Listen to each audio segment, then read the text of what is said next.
What's good, YouTube? Akil here, back with another video, and today we're going to be hitting up some thrift stores and on the hunt for some really good profitable items. As you guys know, I've been hitting a ton of thrift stores lately, mainly because the buy cost is so low, and since I'm switching up my categories and I'm not focused so much on mainly just shoes right now, I'm starting to come across some really dope stuff. So if you guys are interested in these kind of unique finds in the thrift store, make sure you guys hit that like button, and also please subscribe to the channel if you guys aren't already, because I'm trying to hit 19,000 subscribers by the end of the month. That's definitely more of like a personal goal, so I really appreciate the support. Shout out to everybody that's been supporting the consistency tees. Definitely been getting a few more orders this week, so I really do appreciate you guys. But without further ado, let's get into it.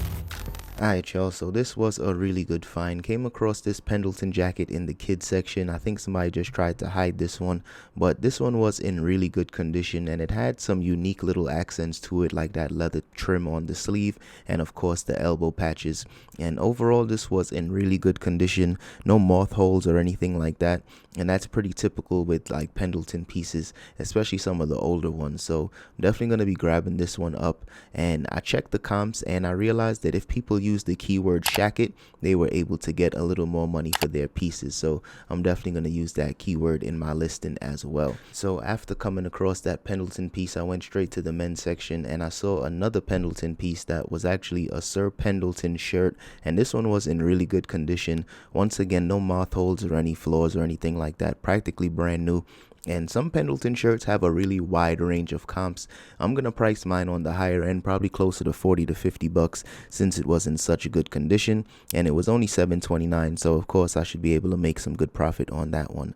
So of course I stayed in the men's section a little longer today, mainly because, you know, I've been coming up on some good stuff, and I saw a CFL jersey, and I've never seen a CFL jersey before. This is actually the Canadian Football League, and because this was brand new with tags, that's probably why they priced it so high. But the comps on these jerseys was for just around 25 to 30 bucks.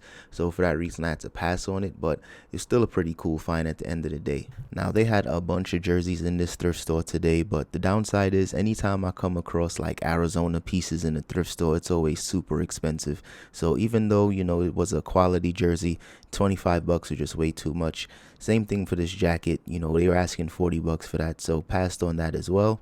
And then I saw this Drew Brees jersey, and I'm pretty sure he'll be retiring soon, and this one said it was a XL, but I'm not sure if it was a women's size XL. It was kind of small, so ended up passing on all of those jerseys, but still some pretty dope finds nonetheless.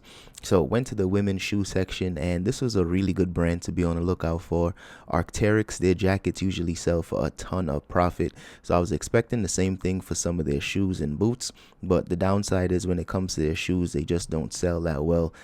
The comps on some of these shoes and boots was for like 30 bucks, some as high as 50, but even the brand new ones were selling for like 50 to 60, so ended up passing on that. So I left that Goodwill and headed over to a different thrift store, and I found this older camcorder.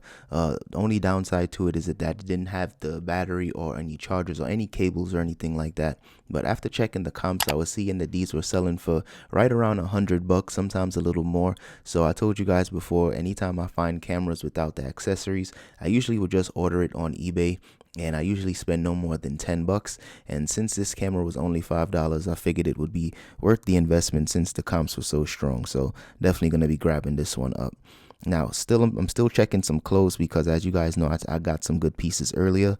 Found this members only jacket, and this one wasn't the vintage members only. I know for a fact the vintage pieces usually have like a rainbow on the tag. So even though this one was only $4.99 and it probably still would sell for maybe 20-30 bucks, I ended up just passing on this one. I'm pretty sure somebody would probably grab this one up for the personal though. Now, this jacket definitely grabbed my attention as soon as I saw that champion tag on here. I know vintage champion pieces used to have some really good resale value. This one I think may have been from like a local sports team. I'm not sure who the DeBoer Cavaliers are, but this jacket was only $5.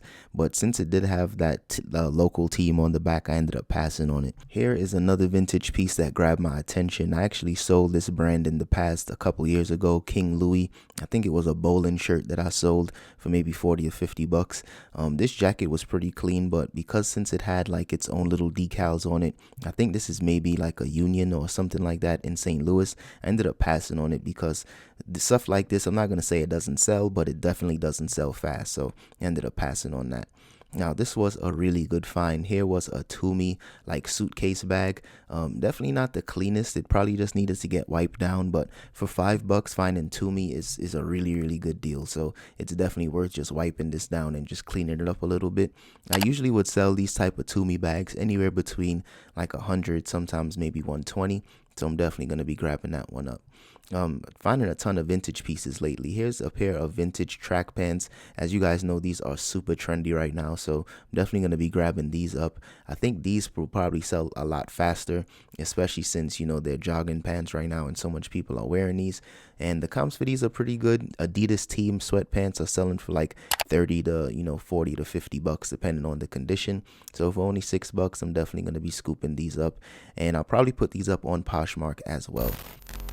So went over to a different Goodwill and came across this Canon Speedlight. This is just like a bounce flash for older cameras. I think you could still use these on some of the newer ones as well. And for only $3.50, had to grab this one up. These usually sell pretty quickly for me for anywhere between $25 and $30. And this is a first time find for me as well. Here was a Trivial Pursuit, but this was like a Lord of the Rings collector edition, brand new and sealed. That's the main reason that I even wanted to take a look at this.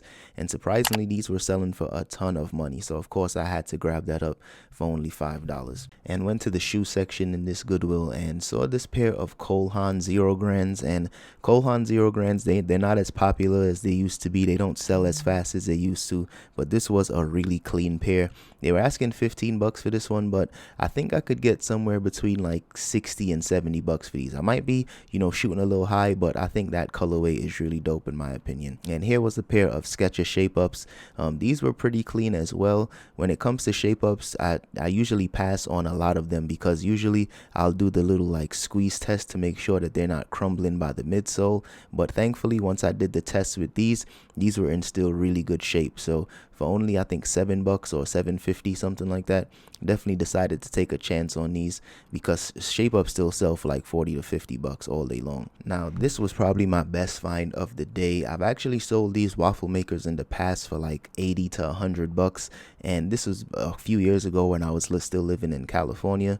And they actually got like some newer models now. This is like a double waffle maker, so I'm a huge waffle fan, especially when it comes to the Belgian waffle. So I was thinking of keeping this for myself, but you know, after I seen the comp selling for $150, this is definitely gonna get sold.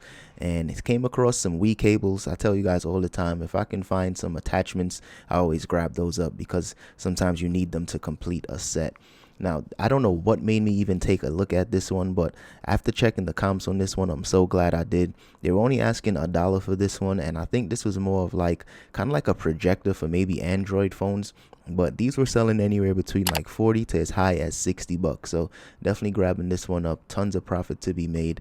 And you know, when it comes to small stuff like that, it's usually like 2 pictures and you're good to go. Now this was just a really good example of what not to pick up. As you guys know, I sell a ton of vintage cameras and lenses, and this lens just had way too much scratches, way too much haze, and the price was pretty good, you know, $5 for this one. But when it has that much haze and that much flaws, I usually pass on those all day long.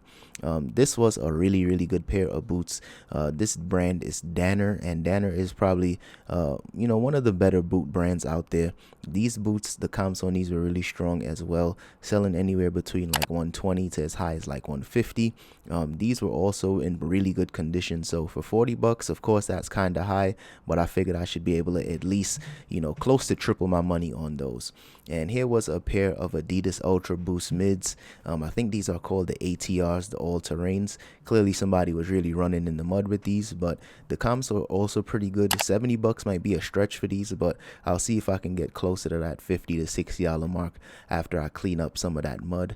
And I was actually thinking of grabbing up this pair of Cole Haan Zero Grands because this was just a model that I've never seen in the past, but since they were suede and kind of muddy, I probably could clean those up, but I don't think it's worth it, so I ended up putting those back. For the winner, cause you felt like you was losing, only for the winner. Move just to keep from cooling, like only for the winner, only for the winner, only for the winner. Boy, my heart is cold, and I'm too cool to sweat it. I should offered it. I'm tight and now I'm off this shit.